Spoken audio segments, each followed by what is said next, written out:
പഞ്ചായത്ത് അംഗമായ ശ്രീ മുരുകദാസ് നമുക്കൊപ്പുണ്ട്. ശ്രീ മുരുകദാസ് അങ്ങ് അവിടെ ഉണ്ടോ? എങ്ങനെയാണ് ഇപ്പോൾ ആ സ്ഥലത്തെക്കുറിച്ചൊക്കെ നന്നായി അറിയുന്ന ആളാണെങ്കിൽ എന്ത് സാധ്യതയാണ് ഇപ്പോൾ തോന്നുന്നത്? ഇപ്പോൾ ഞാനിവിടെ സ്ഥലത്തുണ്ട്. കഴിഞ്ഞ കുറെ സമയങ്ങളായിട്ട് നമ്മളിവിടെ ഇത് പഴയ പാലത്തിനെ ഒരു ഷട്ടർ ഇട്ടുകൊണ്ട് ഒരു ചെക്ക് ഡാമിന്റെ രൂപത്തിൽ പ്രവർത്തിച്ചു വരുന്ന ഒരു പാലത്തിന്റെ ആ ഷട്ടറിന്റെ ഇടയിലാണ് ഈ കുട്ടികൾ കുടുങ്ങിയത്. അതിൽ നിന്നാണ് ഒരു കുട്ടിയെ എടുത്തുവെങ്കിലും ആ കുട്ടിയെ ഹോസ്പിറ്റലിൽ എത്തുമ്പോഴത്തേക്കും ബ്രോഡ് സൈഡ് എന്നുള്ള നിലയിൽ ഡോക്ടർമാർ അറിയിച്ചു. രണ്ടാമത്തെ കുട്ടിക്ക് വേണ്ടിയുള്ള തെരച്ചിൽ ഇതിനകത്ത് 2-3 ഈ ഷട്ടർ വെച്ചിട്ടുള്ള ഗ്യാപ്പിന് അകത്തേക്ക് നമ്മുടെ ഫയർഫോഴ്സിന്റെ സ്കൂബ ടീം ഇറങ്ങി പരിശോധിച്ചുവെങ്കിലും ഈ ഇതിനകത്ത് കിട്ടിയിട്ടില്ല. ഇതിനൊരു 150 മീറ്റർ അകലെ ഒരു ചെക്ക് ഡാം ഉണ്ട്. അപ്പൊ ഈ പാലത്തിനും ചെക്ക് ഡാമിനും ഇടയിലുള്ള പ്രദേശം കേന്ദ്രീകരിച്ചാണ് ഇപ്പോൾ തെരച്ചിൽ തുടരുന്നത്. ഇതില് കുറെ സ്ഥലങ്ങളിൽ പുൽക്കെട്ടുകളുണ്ട്, പാറക്കെട്ടുകളുണ്ട്. ഈ സ്ഥലങ്ങളിൽ ഏതെങ്കിലും ഒരു സ്ഥലത്ത് രക്ഷപ്പെട്ട് നിൽക്കുമെന്ന പ്രതീക്ഷയാണ് ഞങ്ങളൊക്കെ ഇപ്പോഴും ഉണ്ടാവുന്നത്. ഈ കുട്ടി ഒരുപക്ഷെ ഇതിൽ തടസ്സമില്ലാതെ അപ്പുറത്ത് കടന്നെങ്കിൽ ഒഴുക്കിൽപ്പെട്ട് കുറച്ച് ദൂരത്തേക്ക് പോയിട്ടുണ്ടെങ്കിലും അവിടെ എവിടെയെങ്കിലും രക്ഷപ്പെട്ട് നിർത്താൻ കഴിയുമെന്നുള്ള പ്രതീക്ഷയാണ്.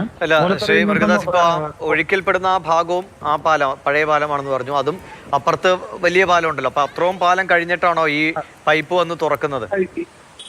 അതെ, ഈ പഴയ പാലവും പുതിയ പാലവും എന്ന് പറയുന്നത് തമ്മിൽ 1 മീറ്ററിന്റെ ഡിസ്റ്റൻസേ ഉള്ളൂ. അല്ല, രണ്ടും കൂടെ ചേർന്ന് എത്ര മീറ്റർ കഴിഞ്ഞിട്ടാണ് ഈ പൈപ്പ് തുറക്കുന്നത്? പൈപ്പല്ല ഇനിയുള്ളത്. നമുക്ക് അവിടെ ഒരു ചെക്ക് ഡാമാണ് ഇനിയുള്ളത്. അതൊരു 150 മീറ്റർ അപ്പുറത്താണ് ഈ ചെക്ക് ഡാം. ചെക്ക് ഡാമിന്റെ ഇടയിലുള്ള ഈ 150 മീറ്റർ സ്പേസ് കേന്ദ്രീകരിച്ചാണ് ഇപ്പൊ തുറക്കുന്നത്.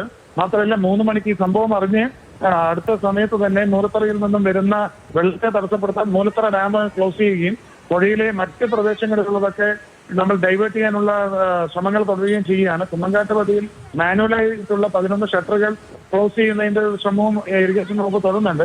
അതുകൊണ്ട് തന്നെ വെള്ളത്തിന്റെ തോത് പരമാവധി കുറച്ചാൽ അന്വേഷണത്തിന് കുറെ കൂടി ഇതാവുന്നുള്ളതാണ്. എന്തായാലും അത്രയും 2 മണിക്കൂറെങ്കിലും സമയം വേണം ഷട്ടർ മുഴുവൻ ക്ലോസ് ചെയ്താൽ പോലും ഇത്തരത്തില് വേണ്ടിവരിക. ഇപ്പോൾ ഈ പാലത്തിന്റെ അവിടെ നിന്ന് അടുത്ത ചെക്ക് ഡാം വരെയുള്ളത് 150 മീറ്റർ ഇടയിലുള്ള പ്രദേശത്താണ് ഇപ്പൊ തെരച്ചിൽ തുടരുന്നത്. അല്ല, ഈ പുറമേ നിന്ന് വരുന്ന ആളുകൾക്കൊക്കെ ഇതേപോലെ ഇങ്ങനെ ഈ ഷട്ടർ തുറന്നിട്ടിരിക്കുകയാണ്, അതിലൂടെ വെള്ളം ശക്തമായി ഒഴുകുന്നു എന്നൊന്നും വലിയ ധാരണ ഉണ്ടാവില്ല. അവിടെ അങ്ങനെ എന്തെങ്കിലും ഒരു മുന്നറിയിപ്പ് സംവിധാനങ്ങളോ എന്തെങ്കിലും ഉള്ളതാണോ? അല്ല, ഇവിടെ യഥാർത്ഥത്തിൽ ഷട്ടർ എന്നുള്ള നിലയിലല്ല. ഇത് പഴയ റോഡാണ്. പഴയ റോഡ്, പുതിയ പാലം വന്നപ്പോൾ പഴയ പാലവും പഴയ റോഡുമാണ്. ഇവിടെ ഈ റോഡായി ഉപയോഗിച്ചിരുന്ന പഴയ പാലത്തെ ചെറിയ ഷട്ടർ വെച്ചുകൊണ്ട് ഒരു ചെക്ക് ഡാമിന്റെ രൂപത്തിൽ ഇവിടെ മഴക്കാലത്തോ വെള്ളം തുറന്നു വരുന്ന സമയത്തോ മാത്രമാണ് ഇത് കവിഞ്ഞൊഴുകുക. അല്ലാത്ത സമയത്ത് ഇവിടെ ഡ്രൈ ആവും. ഇവിടെ സാധാരണ പ്രദേശവാസികൾ കുളിക്കാനും മറ്റു ആവശ്യങ്ങൾക്കൊക്കെ ഇവിടെ താഴെ ഇറങ്ങി വന്ന് ചെയ്യുന്നതാണ്. ഇവിടെ അത്തരത്തിൽ അപകടാവസ്ഥ സ്വാഭാവികമായും ഉള്ളൊരു പ്രദേശമല്ല.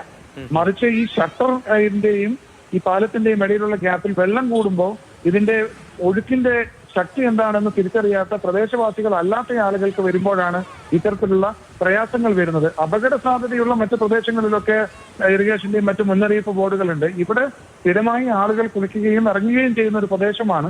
അതുകൊണ്ട് തന്നെ അല്ല, ഞാൻ ചോദിക്കാൻ കാരണം ഇപ്പൊ ഈ നമ്മളെ ഈ ദൃശ്യങ്ങൾ കാണുമ്പോഴേ ഇവിടെ നിന്ന് കാണുന്ന വെച്ചാൽ പറയാൻ കഴിയും. പക്ഷെ ആ ദൃശ്യങ്ങൾ കാണുമ്പോൾ ഈ വെള്ളം ഒഴുകുന്ന സ്ഥലത്ത് ഏകദേശം ഒരു ചുഴിക്ക് സമാനമായ നിലയിലാണ് വെള്ളം പെട്ടെന്ന് താഴേക്ക് പോകുന്നത്. അപ്പൊ അല്ല, ഈ മഴക്കാലത്തെങ്കിലും അവിടെ വരുന്ന ആളുകളോട് ഒരു ജാഗ്രത പുലർത്തണമെന്ന ഒരു എന്തെങ്കിലും ഒരു ബോർഡൊക്കെ വെക്കുന്ന ഇനിയെങ്കിലും തീർച്ചയായും എല്ലാ സ്ഥലങ്ങളിലും ജാഗ്രത പുലർത്തണമെന്നൊരു നിർദ്ദേശമുണ്ട്.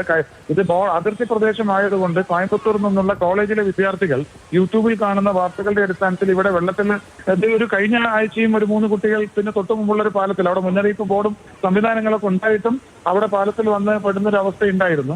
ആ കുട്ടികൾ ഇങ്ങനെ തമിഴ്നാട്ടിൽ നിന്നും ഇത്തരത്തിൽ അവർക്ക് വെള്ളം ഒരു വിനോദ കാഴ്ചകൾ കാണാനായി വരുന്നവർ വെള്ളത്തിലേക്ക് ഇറങ്ങുമ്പോൾ അവർക്ക് സ്വാഭാവികമായും പ്രദേശവാസികളെ പോലെ ഇവിടുത്തെ എന്താണ് സ്ഥിതി എന്ന് അറിയുന്നില്ലാത്തൊരവസ്ഥയിൽ ഇവിടെ അറിയില്ല. അതാണ് ഒരു പ്രയാസം. എല്ലാ സ്ഥലങ്ങളിലും മുന്നറിയിപ്പ് ബോർഡുകൾ പരമാവധി സ്ഥലങ്ങളിൽ സ്ഥാപിച്ചിട്ട് ഇവിടെയും നമുക്കിനി സ്ഥാപിക്കേണ്ടതുണ്ട്. എന്തായാലും തീർച്ചയായും ഇതുവരെ ഇവിടെ ഒരു അപകടം ഉണ്ടായിട്ടില്ല. ഇവിടെ പ്രദേശവാസികൾ എല്ലാ ദിവസവും കുളിക്കാനും മറ്റും ഇറങ്ങുന്നു എന്നുള്ളത് കൊണ്ടും ആളുകളുടെ സാന്നിധ്യം എല്ലാ സമയത്തും ഉണ്ടാവുന്നു എന്നുള്ളതുകൊണ്ടും ആ സാന്നിധ്യം ഉള്ളത് കൊണ്ടാണ് ഒരു കുട്ടിയെ അപ്പൊ തന്നെ പിടിച്ച് എടുക്കാൻ കഴിഞ്ഞത്. പക്ഷെ നമുക്ക് ജീവൻ രക്ഷിക്കാൻ കഴിഞ്ഞില്ല. ഇവിടുത്തെ പ്രദേശവാസികൾ അപ്പൊ തന്നെ എടുത്തുവെങ്കിലും രക്ഷിക്കാൻ കഴിഞ്ഞില്ല. ഈ ഒരു ചുഴിയിൽ ഇപ്പൊ വെള്ളം കുറച്ചല്പം കൂടുതൽ ഉള്ളത് കൊണ്ടുള്ള ഒരു വേഗത കൊണ്ട് കൂടിയായിരിക്കാം അങ്ങനെ സംഭവിച്ചതെന്ന് കരുതുന്നു. ശരി, എന്തായാലും വളരെ നന്ദി ശ്രീ മുരുകദാസ് കാര്യങ്ങൾ വിശദീകരിച്ചതിന്.